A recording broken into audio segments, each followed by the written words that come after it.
వి gold trusted gold buyers మీరు తాకట్టు పెట్టిన బంగారాన్ని విడిపించి ఈ రోజు ఉన్న మార్కెట్ ధరకు కొనబడును.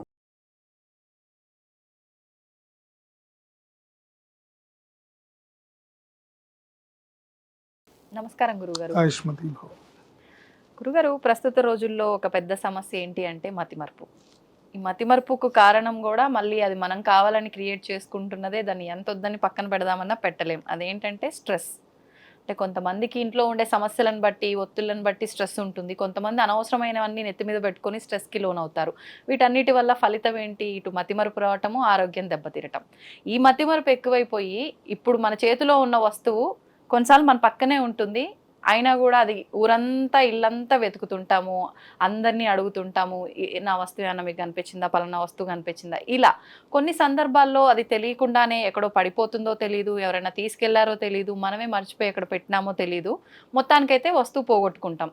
అది మనకు సందర్భానికి, సమయానికి అప్పుడు గుర్తొస్తుంది, వెతికితే కనిపించదు. అనవసరంగా వీళ్ళు తీసుకెళ్ళిపోయి ఉంటారు. ఇంట్లో మన పనిచేసే వాళ్ళే కావచ్చు, లేదంటే ఇంకెవరైనా ఇంట్లో వాళ్ళని నువ్వే తీసుంటావు, నేను అక్కడ పెట్టినా అక్కడ లేదంటే ఖచ్చితంగా ఎవరో తీసిర్రు, అది నువ్వే తీసినావు. ఇట్లా పెద్ద పెద్ద గొడవలకు కూడా దారితీస్తుంది. అంటే మొత్తానికి ఒక వస్తువు పోయినట్టే. అది మనం పెట్టి మర్చిపోవడమా ఏ రకంగా అయినా సరే. అలాంటి వస్తువులు ఏదైనా మంత్రం కానీ పరిహారం కానీ చేస్తే దొరికే అవకాశం ఉందా? తప్పకుండా అండి.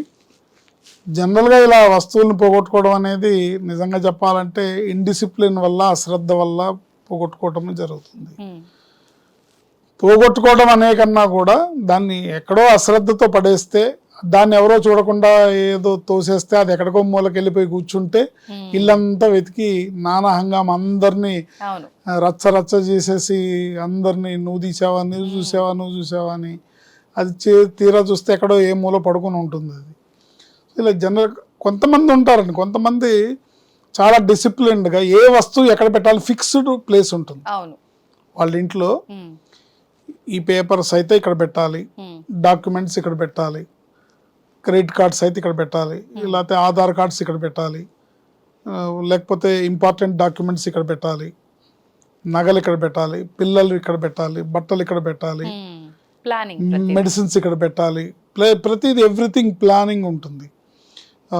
కిచెన్లో కూడా ఏ వస్తువు ఎక్కడ పెట్టాలి, అన్ని వస్తువులు ఎప్పటికప్పుడు శుభ్రంగా పెట్టుకొని ఏ వస్తువు ఎక్కడుందో ఇట్లా చేయబెడితే దొరికేటట్టుగా. కొంతమంది అయితే దాని మీద లేబుల్ వేసి కూడా పేర్లు రాసి కూడా పెట్టుకుంటారు. ఏంటి ఇంకా ఒక స్టెప్ ముందుకెళ్తే కొంతమంది ఏంటంటే ఏ రోజు ఏ టిఫిన్ చేయాలో ముందే వీక్లో ప్లాన్ చేసుకుని ఉంటారు. చాలా మంది ఇప్పుడు ఏం చేయాలి, టిఫిన్ ఏం చేయాలని పొద్దున సాయంత్రం ఎవ్రీడే ఇది ఒక క్వశ్చన్, సమస్య. సో ఎందుకంటే మైండ్ యాక్టివ్గా లేకుండా, ఎందుకంటే మనం ఇప్పుడు బతుకుతున్న జనరేషన్ అంతా గత 20 ఏళ్ళుగా ఎట్లా ఉందంటే ఎక్కడ చూసినా ఇన్ఫర్మేషన్ అక్కర్లేని ఇన్ఫర్మేషన్ అంతా మైండ్లో వేసుకుంటుంటాం. మీరు ఫోన్ పట్టుకోండి, సోషల్ మీడియా ఉంది, టీవీ ఆన్ చేయండి, ఛానల్స్ ఉన్నాయి, 24 hours న్యూస్ ఛానల్స్ ఉంటాయి. అంటే ఎక్కడ ఎవరి దగ్గర చూసినా ఏదో ఒక ఇన్ఫర్మేషన్ ఉంటుంది. ఆ ఇన్ఫర్మేషన్ని మనం అన్ని తీసుకొచ్చి డంప్ చేస్తూ ఉంటాం. ఏమవుతుంది, స్టోరేజ్ ఫుల్. ఇది ఫుల్ అయిపోవడం వల్ల ఇంపార్టెంట్ విషయాలన్నీ పక్కన పడేసి ఈ గార్బేజ్ అంతా మైండ్లో ఉంటుంది. దీనివల్ల చేయాల్సిన పనులు మర్చిపోయి, చేయాల్సిన పనులు గుర్తులేక, ఒక వస్తువుని మనమే ఎక్కడో పెట్టి దాన్ని ఇతరులందరినీ, ఇంట్లో వాళ్ళందరినీ నిందించి నువ్వే తీసుంటావు, నువ్వే చూసుంటావు అని కొన్ని సందర్భాలు ఇంట్లో పని వాళ్ళని అనుమానించి, లేదా ఇంటికి ఎవరైనా బంధువులు వస్తే వాళ్ళని అనుమానించి వాళ్ళు తీసుకున్నారా వీళ్ళు తీసుకున్నారా అని ఇలా రకరకాలుగా తెలియని అపవాదులు తెలియకుండానే మనం ఎదుటి వాళ్ళ మీద రుద్దుతుంటాం. సో ఇలాంటివన్నీ కూడా మన అజాగ్రత్త వల్ల జరిగేవి. ఇప్పుడు ఒక వస్తువు కనపడకుండా పోగొట్టుకున్నాము అంటే మన అజాగ్రత్త వల్లే కదా. సో దేనికి ఎంత కేర్ ఇవ్వాలి, దేనికి ఎంత జాగ్రత్త తీసుకోవాలి, దాన్ని భద్రంగా ఎక్కడ పెట్టాలి, ఎట్లా పెట్టాలి. ఒకవేళ లాకర్లో పెడితే లాకర్ తాళాలు మర్చిపోతారు, ఇంటి తాళాలు మర్చిపోతారు, ఏంటి బీరువా తాళాలు మర్చిపోతారు, ఏది ఎక్కడ పెట్టారో మర్చిపోతారు. బ్యాగుల్లో కళ్ళ ముందర ఉన్నవి కూడా కనిపించవు. ఒక సినిమా ఉంది, ఆ సినిమాలో కోట శ్రీనివాసరావు విలన్ అన్నమాట. చేతిలో పెట్టుంటుంది, నా పెట్టేదిరా నా పెట్టేదిరా అని తిరుగుతుంటాడు. చాలా మందిని చూస్తే నాకు ఆ క్యారెక్టర్ గుర్తొస్తుంది అనమాట. నా చేతిలో పట్టుకొని ఉంటుంది, ఆఖరికి వాళ్ళ పియ్యి వచ్చి సార్ మీ చేతిలో ఉంది కదంటే లాగి పెట్టుకుంటే నాకు తెలియదు అనుకుంటున్నావు అంటాడు, కవరింగ్. సో ఇలా ఉన్న మనుషులందరూ బ్రెయిన్ అంతా కూడా ఇట్లా అన్వాంటెడ్ గార్బేజ్గా నింపేసి కావాల్సిన విషయాలని వేసుకోకుండా అక్కర్లేని విషయాలను ఎక్కువగా మాట్లాడతారు, అక్కర్లేని విషయాలను ఎక్కువగా మైండ్లో వేసుకుంటారు, ఎక్కువగా ఆలోచిస్తారు, ఎక్కువగా స్ట్రెయిన్ అవుతుంటారు. దీనివల్ల ఇవాళ రేపు కామన్గా మతిమరుపు అనేది వచ్చేసింది. అశ్రద్ధ, ఇండిసిప్లిన్, మతిమరుపు ఇవి చాలా సర్వసాధారణం అయిపోయినాయి. కొన్ని సందర్భాల్లో నిజంగానే ఎవరో దొంగిలించడము, నిజంగానే పోవడమో జరుగుతుంటాయి. సరే, ఏదేమైనప్పటికీ ఒక విలువైన వస్తువు, ఆ వస్తువు యొక్క విలువ అనేది కొన్ని సందర్భాల్లో దాని విలువ తక్కువైనా అది దాని అవసరం ఎక్కువగా ఉంటుంది. సపోజ్ ఒక టాబ్లెట్ స్ట్రిప్ ఉందో, టాబ్లెట్ స్ట్రిప్ కనపడలేదు, అది 100 రూపాయల టాబ్లెట్ అయినా కూడా ఆ సమయానికి కావాలి కాబట్టి దొరకలేదు అని వెతుక్కుంటుంటారు. కొన్ని సందర్భాల్లో విలువైన వస్తువులు, బంగారు గొలుసులు కానివ్వండి, లేకపోతే ఉంగరాలు కానివ్వండి, లేకపోతే ఆభరణాలు కానివ్వండి, ఇలాంటి కొన్ని సందర్భాల్లో అశ్రద్ధగా ఎక్కడో పెట్టి మర్చిపోవడం కొన్ని సందర్భాలు జరుగుతుంది. కొన్ని సందర్భాల్లో ఎవరో తెలియకుండా తస్కరించడం కూడా జరుగుతుంది. ఇది ఏమైనా జరగచ్చు. ఏదైనా మన జాగ్రత్త వల్ల జరిగింది అనేది ఇంపార్టెంట్. మనం ఎదుటి వాళ్ళకి అవకాశం, దొంగకి అవకాశం ఇస్తేనే కదా వచ్చి దొంగతనం చేస్తాడు. తలుపులు తీసిపెట్టి రా బాబు అంటే వస్తాడు కదా, రాకుండా ఉంటాడు ఏంటి? సో అలా ఏదైనా మనం విలువైన వస్తువులు పోగొట్టుకుంటే మటుకు, ఎప్పుడైనా కనపడలేదు, అయ్యో విలువ ఇది నాకు నష్టపోయాను అనుకుంటే కనుక దీనికి ఒక అద్భుతమైన మంత్రం ఉంది, కార్తవీర్యార్జున స్వామి మంత్రం. అయితే మామూలుగా మహామంత్రం వేరేగా ఉంటుంది, మహామంత్రాలు మీడియా ముఖంగా చెప్పకూడదు. అందుకని ఎవరైనా చదువుకునే మంత్రాన్ని నేను చెప్తాను. సుమంతో సుమంతో శ్రీ కార్తవీర్యార్జునాయ నమః. ఈ మంత్రాన్ని ఎవరైనా చదువుకోవచ్చు, ఎవరైనా జపం చేసుకోవచ్చు. మీకు మీ వస్తువు ఏది కనబడకపోయినా సరే ఈ మంత్రాన్ని చదువుతూ వెతికితే తప్పకుండా దొరుకుతుంది. సుమంతో సుమంతో శ్రీ కార్తవీర్యార్జునాయ నమః. కార్తవీర్యార్జునుడు అనే మహారాజు గొప్ప దత్తభక్తుడు అన్నమాట. ఆయనకి దత్తాత్రేయుడు అనుగ్రహం వల్ల 1000 చేతులు ఉంటాయి. ఆయనకి 1000 చేతులు ఉంటాయి. సో ఆయన దత్తాత్రేయ స్వామి అనుగ్రహంతో, దత్తాత్రేయ స్వామి ఆయనకి ఇచ్చిన వరం ఏంటంటే, ఎవరైనా సరే మనుషులు కానీ వస్తువులు కానీ ఏదైనా పోగొట్టుకున్నా, వాళ్ళకి కనబడకపోయినా, వాళ్ళు అది దొంగిలింపబడినా, ఏం జరిగినా సరే వాళ్ళు నిన్ను ఈ మంత్రంతో స్మరిస్తే నువ్వు నీ అనుగ్రహంతో నువ్వు వాళ్ళకి వెతికి తెచ్చిపెట్టి, తనకున్న 1000 చేతులతో వెతికి తెచ్చిపెట్టి ఇస్తాడనమాట. సుమంతో సుమంతో శ్రీ కార్తవీర్యార్జునాయ నమః. ఎన్నిసార్లు అయినా చేసుకోవాలి, దొరికేదాకా చదువుకోవడమే, దొరికేదాకా చదువుకోవడమే, ఏం అవసరం లేదు. అది ఈ మంత్రం చదువుతూ వెతకాలి. సుమంతో సుమంతో శ్రీ కార్తవీర్యార్జునాయ నమః. ఇప్పుడు ఒక గొలుసు కనపడలేదని ఇల్లంతా వెతికేస్తాం కదా, బీరువాలు, బట్టలు మొత్తం అన్ని పీకేసి వెతికేస్తాం కదా. సో ఈ మంత్రం చదువుతూ వెతికితే తొందరగా దొరుకుతుంది, గ్యారంటీగా దొరుకుతుంది. ఎవరన్నా ఇప్పుడు దొంగిలించిన వస్తువు అయితే అది ఇన్వెస్టిగేట్ అవుతుంది, వీళ్ళు దొంగిలించారనే తెలుస్తుంది. అంటే సస్పెన్స్ ఉండదు, ఏమైందో తెలియదు అనేది ఉండదు, క్లారిటీ వచ్చేస్తుంది. ఒకసారి మా ఇంట్లో నవరాత్రుల్లో అమ్మవారికి మేము మండపారాధనలో అమ్మవారి కలశం పెట్టి చైన్ వేసాము. పొద్దున్నే 6ంటికి 5:30, 6 ఆ టైంలో పనమ్మాయి వస్తుంది.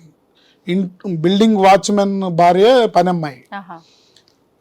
ఆ టైంలో మా ఆవిడ బాత్రూమ్కి వెళ్ళడం, నేను ఇంకేదో లోపల ఏదో పని చేసుకుంటూ ఉంటాం, ఏదో ఉంటే తలుపు మెయిన్ డోర్ తీసుంది, వచ్చింది. సో అక్కడ ఎవరు కనపడలేదు ఇంట్లో, ఆ చైన్ లేపేసింది. సో మేము సరే ఇక అంటే అమ్మవారు నవరాత్రుల్లో ఎట్లా ఉంటుందంటే అమ్మవారి అనుగ్రహం ఎలా ఉంటే అలా జరుగుతుంది.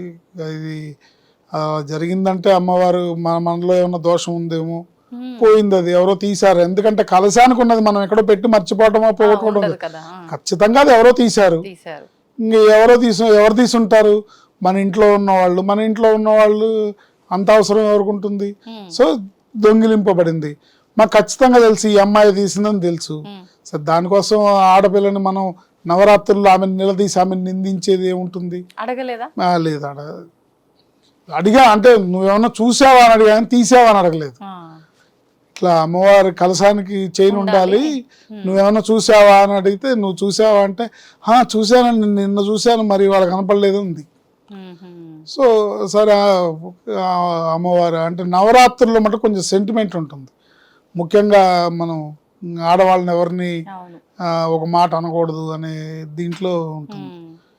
కానీ కొన్నాళ్ళ తర్వాత మేము ఆ ప్లేస్ ఖాళీ చేసి మేము వేరే సొంత ఇల్లు కొనుక్కొని వేరే ఇంకో చోటుకి వెళ్ళినాక ఎప్పుడో ఒకసారి రోడ్డు మీద మా ఆవిడకి కనపడి ఆ అమ్మాయి డైరెక్ట్గా కాళ్ళ మీద పడి, నేను మీ ఇంట్లో ఈ తప్పు చేశాను, దానివల్ల నేను ఇది అనుభవించాను, నన్ను క్షమించండి అని చెప్పింది. నన్ను క్షమించండి, నేను ఈ తప్పు చేశాను, ఆ తర్వాత నేను ఇంత అనారోగ్యం పాలయ్యాను, నాకు ఇలా వచ్చింది, మా ఆయనకి ఇలా జరిగింది, మా పిల్లలకి ఇలా జరిగింది, క్షమించండి అని చెప్పి అడిగింది 4-5 ఏళ్ల తర్వాత. సో ఏదైనా సరే ఒక వస్తువు కనపడకపోయినా, ఒక మనిషి ఇంట్లో తప్పిపోయినా, ఎవరన్నా ఇప్పుడు కొంతమంది కిడ్నాపులకు గురవుతుంటారు, కొంతమంది పిల్లలు తప్పిపోతుంటారు, రకరకాల సందర్భాలు మనం చూస్తుంటాం. ఒకవేళ మన ఇంట్లోంచి ఒక మనిషి వెళ్ళిపోయినా ఈ మంత్రాన్ని చదువుతూ గనక మన ఆ వ్యక్తి కోసం మనం వెతుకుతున్నా, ఆ వస్తువు కోసం వెతుకుతున్నా తప్పకుండా దొరుకుతుంది. నమ్మకంతో ఈ మంత్రాన్ని పఠించాలి.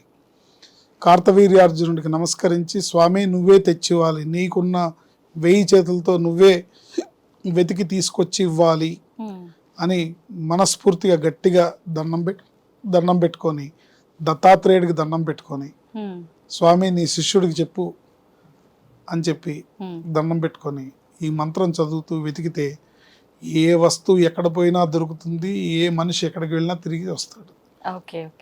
సుమంతో సుమంతో శ్రీ కార్తవీర్యార్జునాయ నమః, సుమంతో సుమంతో శ్రీ కార్తవీర్యార్జునాయ నమః.